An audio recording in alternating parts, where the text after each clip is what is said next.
खान साहब से मैंने पूछा है कि क्या पोजीशन है जब से आप अरेस्ट हुए हैं, तो किस हालत में आपको रखा गया है।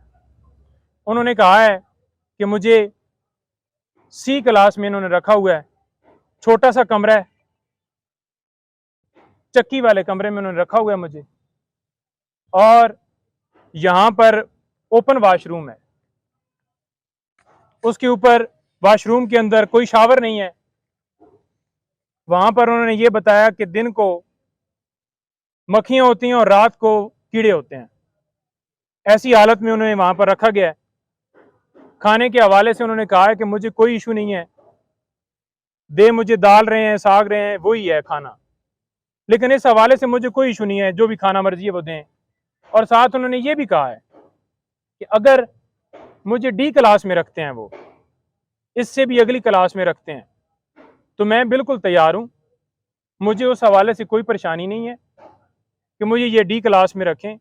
लेकिन जो मुझे करवा रहे हैं ये सारा कुछ, वो मुझे पता है। आप मीडिया के ऊपर सबको बताओ कि मैं कभी भी गुलामी कबूल नहीं करूँगा, सारी ज़िंदगी जेल में गुजार लूँगा, सारी ज़िंदगी यहाँ पे रह लूँगा, लेकिन कभी भी गुलामी कबूल नहीं करूँगा। सर ये उसके साथ साथ उन्होंने उन लोगों को सलाम पेश करना चाहता हूँ, आपने जाकर बताना है कि जो इस वक्त जेल के अंदर इसी नौइयत की और इससे ज़्यादा तकलीफ़ात में वहाँ पर कैद काट रहे हैं, जिनमें उन्होंने सारे वर्कर्स का जिक्र किया पहले कि जो वर्कर्स गिरफ्तार हैं, फिर जो टॉप लीडरशिप वहाँ पर लाहौर के अंदर शहरियार, एजाज चौधरी साहब, सना, खतीजा और तैयबा और मशवानी साहब और सारे जितने नाम भी उन्होंने, अली मोहम्मद खान, सारे जो गिरफ्तार है, शहरियार अफरीदी, यास्मीन राश्ता, एक एक बंदे का नाम मैं मतलब स्किप कर सकता हूँ, लेकिन उन्होंने एक एक बंदे का नाम लिया कि उनको मैं आज दोबारा खराज तहसीन पेश करता हूँ, सलाम पेश करता हूँ कि जिस तरह से वो वहाँ पर डटे हुए हैं और गुलामी मंजूर नहीं कर रहे हैं। फिर उन्होंने कहा कि ये तीसरा अटैक मेरे घर के ऊपर हुआ है, मेरे घर के दरवाजे तोड़े गए, बुशरा बीबी, उनके बेडरूम का दरवाज़ा तोड़ने की कोशिश की गई है, और इसके ऊपर आपने यानी कि लीगल टीम ने वहाँ पर जाकर बाकायदा तौर पे जिन लोगों ने दरवाजे तोड़े हैं उनके खिलाफ कार्रवाई करनी है और उनके खिलाफ केसेस वहाँ पर फाइल करने हैं। फिर उन्होंने बताया कि मेरे जो गार्ड्स हैं उनको भी गिरफ्तार कर लिया, और साथ मेरे जो पर्सनल सेक्रेटरीज वगैरह थे, अली खान, अवैस, अली न्याजी, और उनको भी गिरफ्तार कर लिया। तो लिहाजा आप ये देख लें कि उनका क्या कसूर था। कोई किसी तरह से ना उन्होंने मजम्मत की, ना उन्होंने किसी तरह से आगे से कोई रेजिस्टेंस की, ना उन्होंने किसी तरह से आगे से कोई बंदूक या कोई चीज़ छीनी, उनके ऊपर डकैती का पर्चा कर दिया है।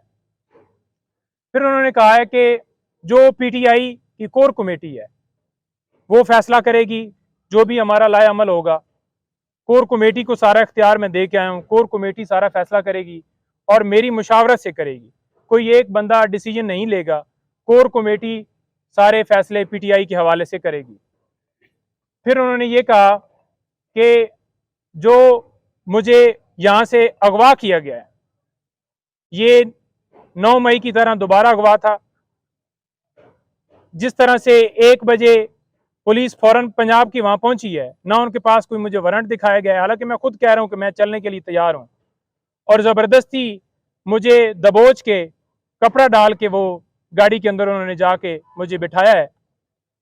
तो ये एक अगवा इस हवाले से मैं कहूँगा कि 12:30 बजे फैसला होता है और पुलिस की ना इजाज़त होती है, पुलिस के पास इस्लामाबाद पुलिस ना मौके पे मौजूद होती है, पंजाब पुलिस आकर जिस तरह से उन्होंने मुझे वहाँ से अगवा किया, मेरे घर के दरवाजे तोड़े गए, तो मैं ऐसे अगवा कहूँगा। और लोग अगर पुरअमन एहतजाज कर रहे हैं तो वो उनका हक है, क्योंकि जिस तरह से ये डिसीजन दिया गया उजलत में और जज साहब ने यकतरफा कार्रवाई की, तो पुरअमन एहतजाज हर शहरी का हक है, और मैंने पुरअमन एहतजाज का हमेशा कहा है।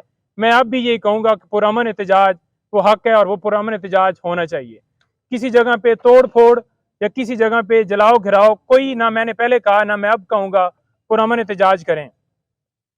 फिर उन्होंने ये कहा है कि जो वर्कर्स हैं, जो हमारे लोग प्रोटेस्ट कर रहे हैं, मैं उनको खराज तहसीन पेश करता हूँ कि जिस तरह से वो रूल ऑफ लॉ के लिए खड़े हैं और उनके पास, आप उनको बताएं कि आपके पास दो रास्ते हैं, एक गुलामी का और एक आज़ादी का। वो आपने चूज़ करना है। मैंने चूज़ किया हुआ है और आपने भी चूज़ किया हुआ है, तो लिहाजा गुलामी की ज़िंदगी से बेहतर है कि मौत आ जाए।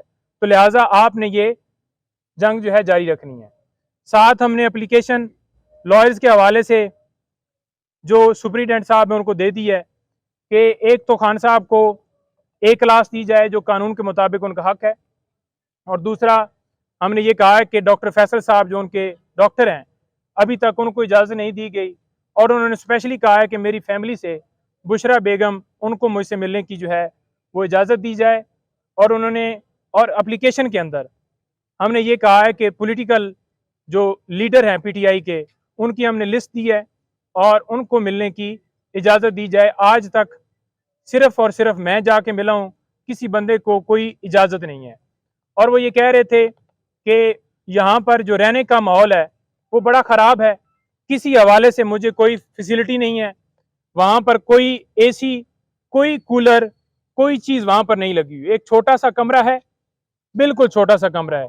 वहाँ पर जो जाए नमाज है उसके लिए भी मुझे जो है वो बड़ा मुश्किल पेश आती है वो अदा करने में। लेकिन उन्होंने कहा कि छोड़ो, ये तो मैं नहीं करता, लेकिन मैं नमाज भी अपनी अदा कर रहा हूँ और मुझे मौका मिल गया है कुरान पाक पढ़ने का, तो मैं वो भी पढ़ रहा हूँ और अपनी जो इबादत कर रहा हूँ, और मैं डटा हुआ हूँ, कोई मैं झुका हुआ नहीं हूँ, ना मैं डरता था और मैं ना कभी ज़िंदगी में गुलामी जो है कबूल करूँगा। मुझे ये जिस आगे जितनी भी सख्ती कर लें, जितनी भी मुझे वो तकलीफ़ें दे लें, मुझे उससे कोई फ़र्क नहीं पड़ता।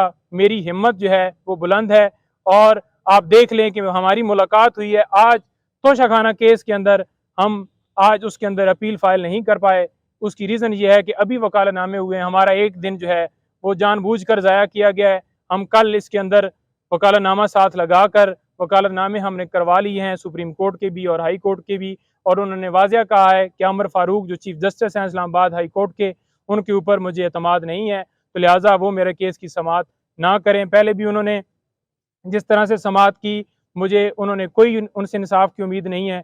9 मई को भी जिस तरह से उन्होंने मेरी गिरफ्तारी को ये कहा कि ये कानूनी है, तो लिहाजा और भी काफ़ी मिसालें हैं। टेरियन वाइट का केस, उन्हें एक एक चीज़ का पता है, याद है कि किस तरह से उन्होंने मेरे खिलाफ कार्रवाई जो है वो की है। जी अच्छा सर सर, फिर सेहत कैसी है?